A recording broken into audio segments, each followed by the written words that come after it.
அனைவருக்கும் வணக்கம். சிறுகதைகளுடன் நான் நிவாஸ். இன்னைக்கு நம்ம பார்க்க இருக்கிற சிறுகதை உண்மை. ஆசிரியர் திரு கி ராஜநாராயணன். ஒரு குடும்பத்தில் பாகப்பிரிவினை நடக்குது.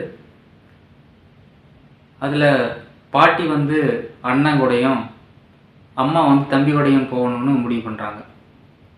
அண்ணனுக்கு அவங்க அம்மா அவங்க கூட வரணும்னு ஆசை. அவன் ஒரு நோயாளி, அவனால் பாடுபட முடியாது.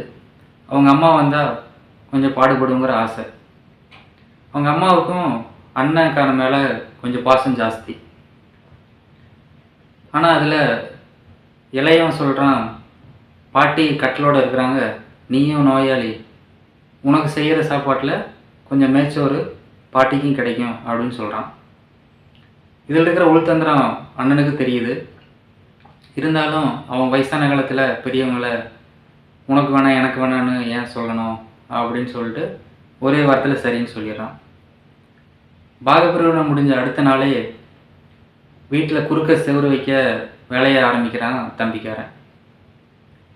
நாளைக்கு நல்லது கெட்டதுக்கு வீட்டில் வாசல் வேணும் அப்படின்னு அண்ணாக்காரன் சொல்கிறான். இருந்தாலும் அவங்க தம்பி சம்சாரமும் ஒத்துக்கல, முடியவே முடியாதுன்னு சொல்லிடுறாங்க.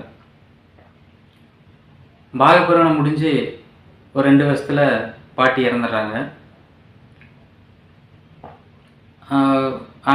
பாகப்பிரிவினை முடிஞ்சு ஒரு 10 வருஷம் ஆயிடுது. அண்ணாக்காரனுக்கு ஒரே ஒரு பையன், தம்பிக்கு 5 பொம்பளை பிள்ளைங்க. குடும்பத்து செலவுக்கு ரொம்ப சிரமப்படுறான் தம்பி. விவசாயத்தில் பெரிய வருமானம் இல்லை. வீட்டு செலவு தலைக்கு போட்டால் காலுக்கு பத்தாமையும், காலுக்கு போட்டால் தலைக்கு பத்தாமையுமே இருக்குது. இளையன் வீட்டில் கொஞ்சம் கஷ்டங்கிறனால அவங்க அம்மாவும் கொஞ்சம் ரொம்ப கஷ்டப்படுறாங்க. அண்ணன் யோகாக்காரன், பாட்டி சீக்கிரமாக இறந்துருச்சு, நான் பாரு இதுக்கு காலமெல்லாம் கஞ்சி ஊற்ற வேண்டியது இருக்குது அப்படின்னு சொல்கிறான்னு அவங்க அம்மா சொல்கிறாங்க, வருத்தப்படுறாங்க. அதுக்கு அண்ணன் இருந்துட்டு நீ என் கூடயே இருந்துரு அப்படின்னு சொல்கிறான். இல்லை, நான் பஞ்சாயத்து படி நான் அவங்க கூட தான் இருக்கணும் அப்படின்னு சொல்லிட்டு போயிடுறாங்க. இவன் தம்பி வீட்லேயும் பாடுபடுறதுக்கு பெருசாக யாரும் இல்லை. ஓரளவுக்கு தங்க இருந்தாலும் உரசி தின்னா எத்தனை நாளைக்கு அப்படின்னு அவங்க அம்மா அடிக்கடி சொல்லுவாங்க. இப்படி கொஞ்ச நாள் கழித்து திரும்பியும் அண்ணக்கார வீட்டுக்கு வர்றாங்க. அப்போ சொல்கிறாங்க, அடிப்பிடிச்ச கஞ்சி 4 நாள் பழைய கஞ்சியை கொடுக்குறாங்க, நான் எப்படி குடிக்கிறது அப்படின்னு சொல்கிறாங்க. அதுக்கு அண்ணக்காரன் சொல்கிறான், அவங்க குடிக்கிறதுன்னு உனக்கு ஊற்ற முடியும் அப்படின்னு சொல்கிறான். கொஞ்ச நாளில் தம்பிக்காரன் ஒரு பஞ்சாயத்து வைக்கிறான். நான் மட்டும் எதுக்கு அம்மாவை காலம்லாம் கஞ்சி ஊற்றணும், நான் ஒருத்தன் தான் பையனா, அண்ணா இல்லையா அப்படின்னு சொல்கிறான். அதுக்கு அண்ணாக்காரன் கோவம் நானே பார்த்துக்கிறேன், என் கூடயே அனுப்பிச்சிடுங்க அப்படின்னு சொல்கிறான்.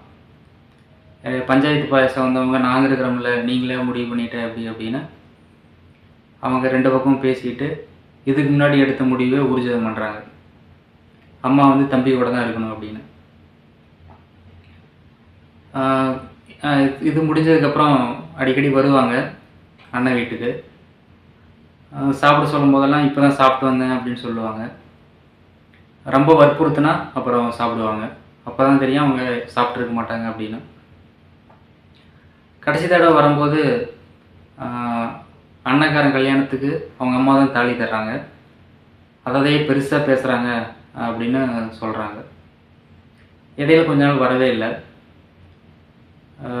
திடீர்னு ஒரு நாள் அண்ணக்காரன் வீட்டுக்கு வர்றாங்க.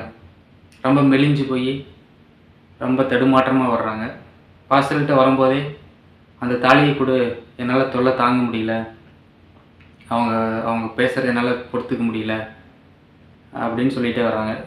அண்ணக்காரன் ஏதோ சொல்கிறான், இருந்தாலும் அவங்க திரும்ப அதையே சொல்லிகிட்டு இருக்கிறாங்க, ரொம்ப கஷ்டமாக இருக்குது அப்படின்னு. உடனே அண்ணக்காரன் மனைவி கூப்பிட்டு அந்த தாலியை கழட்டு அப்படிங்கிறான். அவன் சம்சாரம் அது தகைச்சு போய் நிற்குது. நீ கழட்டு நான் சொல்கிறேன் அப்படிங்கிறான். கட்டின புருஷன் தாலியை கழட்டி சொல்ல அவன் பொண்டாட்டி தாலியை கழட்டி அவங்க அம்மா கையில் கொடுக்குது.